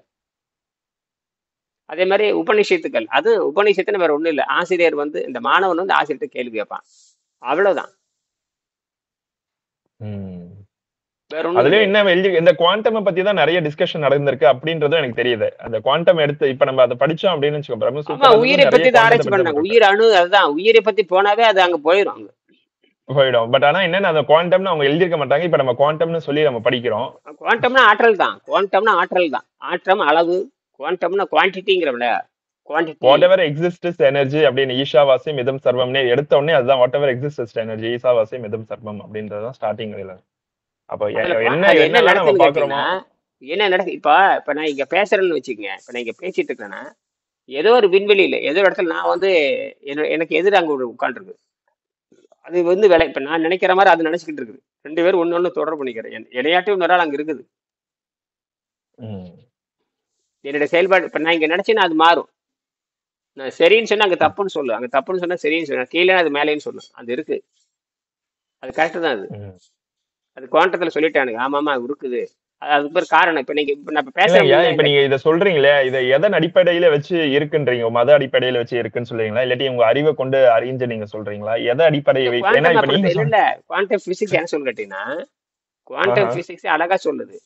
நீ இங்க பிளஸ்ன்னு சொன்னா அங்க மைனஸ்ன்னு இருக்குது, அங்க மைனஸ் இங்க பிளஸ் இருக்குது அப்படின்னு குவாண்டம் ப்ரூஃபே பண்ணிட்டானுங்களே. அதுதாங்கய்யா இப்ப அது சொல்லுது. இப்ப உங்களுக்கு நான் என்ன கேக்குறேன்னா, இதை நான் உங்க கண்ணால நீங்க பாக்கல, பட் ஆனா இத நம்பிக்கையின் அடிப்படையில எஸ்ன்னு சொல்றீங்களா, இல்லாட்டி அறிவியல இப்படித்தான் இருக்கிறது. அறிவியல இப்படித்தான் இருக்கு. அறிவியல இப்படித்தான் இருக்கு. இரட்டை தன்மை. ஆனா அதை நீங்க அக்செப்ட் பண்ணிக்கணும்னு இல்ல இல்லையா? அது எப்படி அக்செப்ட் பண்ணிக்கிற உங்களுக்கு எது கன்வின்சிங்கா இருந்ததுன்னு நான் கேக்குறேன். எனக்கு இது வசதியா இருக்கு. ஆமா, நம்ம பேசுறதுக்கு காரணம் இருக்குது அப்படின்னு நான் நம்புறேன். நான் நம்புறது இல்ல, இதுதான் உண்மை. ஓகே, அப்ப ஏதோ உங்களுக்கு இன்னும் ஸ்ட்ராங்கா ஏதோ ஒண்ணு புரிதல் இருக்கிறதுனாலதான் அதை அவ்வளவு நம்புறீங்க ஆழமா. அதை நான் பாக்குறேன், கண்ணால பாக்கல இல்லையா? அது பாக்கணுங்கிற அவசியம் கிடையாது. எதன் அடிப்படையில வச்சு நமக்கு 3D தான். நம்மளது கண்ணு பாத்தீங்கன்னா, கண்ணு அடிப்படையில கண்ணுக்கு அடர்த்தி அதிகம். கண்ணுக்கு அடர்த்தி அதிகமா இருந்தாவே நீள அகலம் உயர தவிர கண்ணுனால எதுவும் பார்க்க முடியாது. ஆனால் மூளை இருக்கு பாத்தீங்களா, கண்ணு வெளியிருக்கிற விஷயத்த அது கண்ணு படைச்சது, இந்த மூளை படைச்சது இந்த மரபணு தான். எந்த மரபு உள்ளே இருக்கிற DNA தான். அது என்ன பண்ணுதுன்னா வெளியிருக்கிறத பார்த்துக்கிட்டு வேகமா தன்னை மாத்திக்கிறதுக்காக உதவியாளரை வச்சுக்கிட்டது தான் மூளை. மூளைங்கிறது ஒரு உதவி பொருள், அவ்வளவுதான். இந்த DNA-க்கு உதவி செய்யறது மூளை. இவர் என்ன பண்ணுவோம்னா வெளியிருக்கிற புலன்கள் வழியாக உள்ள வாங்கிட்டு உடனடியாக வேகமா மாத்துறது, வேகமா உடம்ப மாத்திக்கிறது. நீங்க மூளை மட்டும் இல்லாம இருந்ததுன்னா இந்த உடம்பு மெல்ல மாறும். மூளை வந்த உடனே இந்த உடம்பு வேகமா மாறுது உடம்பு. ஏன்னா இது DNA வெளியே பார்க்க முடியாது, கண்ணால பாக்குற மாதிரி முடியாது. கண்ணால பாத்துட்டோம்னா உடனே வேதியியல் மாற்றம் கட கட கட கட கட நடக்குது. அப்ப வேகமா செயல்படுறதுக்கு மூளை வச்சிருக்குது. அப்போ இந்த மூளை என்ன சொல்றதுன்னா, மூளைக்கு மட்டுமே 11 வகையான பரிணாமங்களை பார்க்க முடியும்னு அறிவியல் சொல்லுது. ஆனா கண்ணு பார்க்க முடியாது. உள்ள இருக்க மூளைக்கு அந்த உணர்றது அறிவியல் அப்படிதான் சொல்லுது. பாருங்க, பிரெயின் பவர் ஹேஸ் 11 டைமென்ஷன் அப்படின்னு போட்டுருப்போம் பாருங்க. இது supreme power, supreme brain is to observe the 11 dimension அப்படின்னு சொல்லியிருப்பாங்க. அப்படின்னா என்ன அர்த்தம்? அப்ப நீங்க கண்ணால் பார்க்கறியாங்கிற அந்த கேள்வி முதல்ல தப்பு.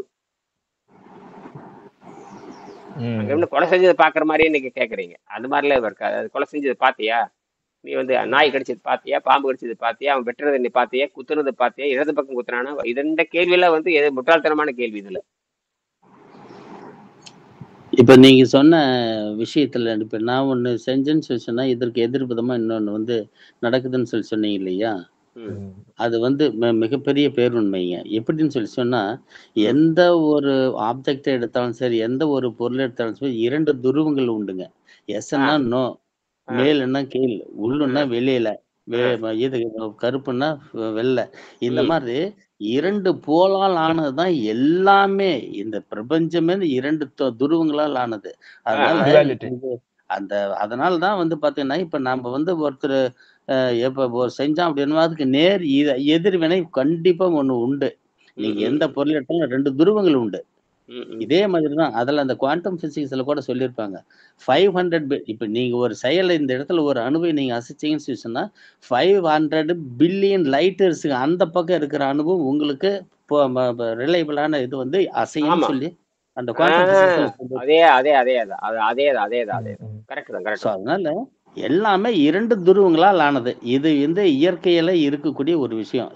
ஒரு துருவத்தால் ஆனது எதுவுமே கிடையாது. அதனால தான் ஐயா சொன்ன மாதிரி வந்து இவர் எஸ்ன்னு சொல்லி சொன்னா, அங்க நோன்னு சொல்றதுக்கு ஒண்ணு இருக்கு. இருக்கு இது அண்டர்ஸ்டுட் இது. இது ம். இப்ப இப்ப இப்ப இல்ல அது அதுக்கு விவாதத்துக்காக தான் தான் இப்ப நான் அதுக்கு தான் பேசினது. அதுக்கு நம்ம தான் என்ன புரிதல்ல இருக்கோம் அப்படின்றதுக்கு இந்த இந்த கான்வர்சேஷன் வரதுக்காக தான் அந்த கேள்வி கேட்டது நானு. அதுதான். அடுத்து இது அது வந்து எதன் உண்மை. அடிப்படையில இது புரியுதல் அப்படின்னு வச்சிருக்கோம் இல்லையா? ஆமா. அது ஆமா. அது அதுக்காக தான் அது நான் கேட்டேன் நான். அது என்ன வச்சு எனக்கு தெரியுமா இப்ப சமீபத்துல அது வந்து 2021ல அது சைனாக்காரன் தான் சரி இது சொல்றது உண்மையான்னு பாக்குறதுக்காகவே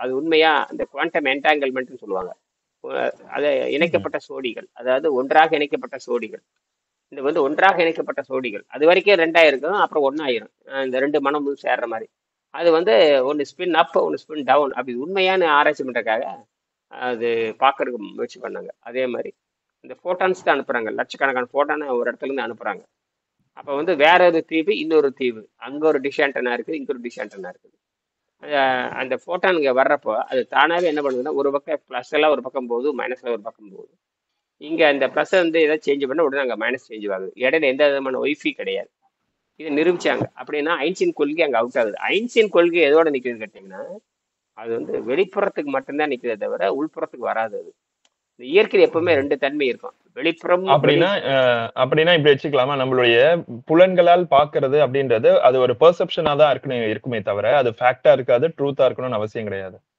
ஆமா ஆமா ஆமா ஆமா நம்ம 3D 5 புலன்களாக வந்து நம்ம பார்க்கறது வந்து அப்ப அது லிமிட்டட் நாலேஜ் தான் அது. அதுக்கு மேல வரையறுக்கப்பட்டது அது அந்த 3D அவ்வளவுதான் 3D வேலை முடிஞ்சு போச்சு அதுக்கப்புறம் 4D கிடையாது அதான் மூணு இப்ப இங்க பரிமாணம் போட்டிருக்கு research suggest that human brain can create and process information within multidimensional neural structures potentially reaching up to 11 dimensions போட்டிருக்கு. அதேதான் ஆனா As கண்ணுக்கு அது discovered by தன்மை கிடையாது Blue Brain இது Blue மூளை Brain எங்க மூளை project உள்ள using உட்காந்துருக்கு all பாருங்க algebraic topology அப்படின்னு. இதுலயே தெரிஞ்சு போச்சு இப்ப கண்ணு வந்து கண்ணு வந்து 3 தான் உணரும் ஆனா மூளை 11 உணரும் இதுலயே பயங்கர வித்தியாசம் இருக்கு இல்லையா அப்ப வெளியே இருக்கிற கண்ணை நம்ப முடியாதுன்னு தெரிஞ்சு போச்சு என்னது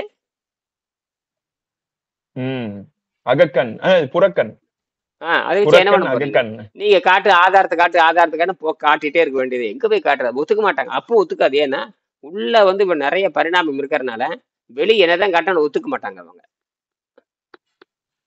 தப்பு பண்ண ஒத்துக்காத மாதிரி அது மாதிரி தான் திருடி போட்டு எல்லாம் தப்பு பண்ணியிருப்பான் அப்புறம் இல்லைன்னு சொல்றாங்களா அது மாதிரி ஏதோ ஒன்று சொல்லி மறுக்கிறது அதுதான் இந்த இயற்கையினுடைய தன்மையா இருக்கும் அப்ப மூளையை அது கண்ணை விட சக்தி உடையது எது மூளை ஆனா மூளைக்கு யார் காட்டுறது அது மூளைக்கு 11 இது 3க்கு மேல காட்டுறது இது கண்ணு 3க்கு மேல காட்டாது அதோட முடிஞ்சு போச்சு நீங்க அது 11 வரைக்கும் போகுது இது பாருங்க மூளைக்கு 11 இருக்குன்னு சொல்றாங்கன்னா எதை வச்சு கண்டுபிடிச்சிருப்பான்னா போயிட்டே தான் இருக்குது அதாவது இயற்பியல்ல பரிணாமம் என்பது வேற வேதியியல்ல பரிணாமம் என்பது வேற உயிரியல்ல பரிணாமம் என்பது வேற அதுல தனித்தனியா மாறுது உயிரியலுக்கு இயற்பியல்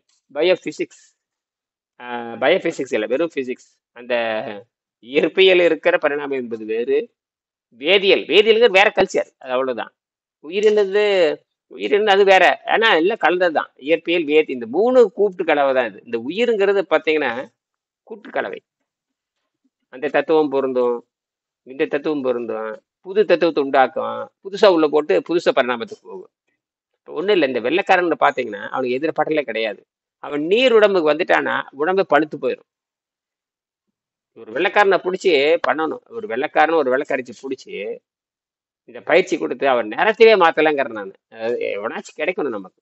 அதான் பார்க்கலாம். ஜெர்மனிக்கு போய்க்கு எவ்வளோ ஒரு வெள்ளைக்காரிச்சு வெள்ளைக்காரனை பிடிச்சி அவன் நேரத்தவே மாத்திரலங்க நான். அதாவது இந்தியனோட உடல் தான் கரெக்டா வேக வச்ச செங்கல் மாதிரி. ஆமா ஆமா, ரொம்ப பழுப்பு நேரத்துக்கு. ஆமா ஆமா, ஆப்பிரிக்கன்ஸ் ரொம்ப வெள்ளையா இருக்க கூடாது, ரொம்ப கருப்பாவும் போய் கூடாது. கரெக்டான ஆப்பிரிக்கன்ஸ் ரொம்ப வெந்துட்டாங்க. ஆமா, வெள்ளைக்காரங்க வேகவே இல்லை. நம்ம தான் கரெக்டா வெந்திருக்கோம். நம்ம தான் கரெக்டா வெந்திருக்கிறோம். இந்த சப்பாத்தி திருப்பி போட்டு கரெக்டா இருக்கும் பாத்தீங்களா ஒரு பதத்துல, அது மாதிரி. அதே மாதிரி அது வேக்காடு ஒரு தலைப்பு கூட போட்டேன், அரை வேக்காடு மாணவர்கள் முழுச வேக்காடு மாணவர். அதை போட்டு என்னென்னமோ கேள்வியில கேட்டீங்க, எனக்கு ஒண்ணுமே புரியல. என்னென்னமோ கேள்வி கேட்கறாங்க. வெந்தது வேகாததுங்கிற மாதிரி தான். அரை வேக்காடு மாணவர்கள் வெந்த என்ன தலைப்பு கொடுத்தா தலைப்பேருக்கு மறந்து போச்சு. அரை வேக்காடு முழு வேக்காடு மாணவர்கள். அரை வேக்காடு மாணவர்கள் முழு வேக்காடு மாணவர்கள் போட்டேன் பாருங்க. அப்போ சரியா? சரிங்க, மறுபடியும் 10 மணிக்கு பேசுவோம். சரியா? நன்றி. நன்றி. ஆமா, இந்த சுமன் என்ன சுமன், அப்புறம் இந்த மணிகண்டன், பெங்களூர் மணிகண்டன். சுமன் வந்து ஞாயிற்றுக்கிழமை தான் வர்றாருங்க 6 மணிக்கு. அவர் என்ன வணிகரா? எது உற்பத்தி பாசி எல்லாம் உற்பத்தி பண்றாரா? வாங்கி வைக்கிறாரா பாசி, கடற்பாசி நிறைய? ஆமா ஆமா, அது ஸ்பைரோலினான்னு சொல்லிட்டு ஏதோ வித்துட்டு இருக்கிறாரு அவரு. அது நிறைய பிசினஸ் பண்ணிட்டு இருக்காருங்க. சில மெடிக்கல் சப்ளிமெண்ட்ஸ் இந்த மாதிரிலாம் வந்து இது பண்ணிட்டு இருக்காரு. அப்புறம் கிரிப்டோ கரன்சி பேஸ் பண்ணி நிறைய இது பண்ணிட்டு இருக்காரு. இந்த மாதிரி ஏகப்பட்ட விஷயங்கள் செஞ்சுட்டு இருக்காரு. ஓ, தொழில் பண்ற, சொந்த பிசினஸ், சொந்த வணிகம் தான். ஆமா ஆமா, தனியா பண்றாரு. இன்ஜினியர் படிச்சிருக்காரா? அவரு ட்ரிபிள் படிச்சாரு.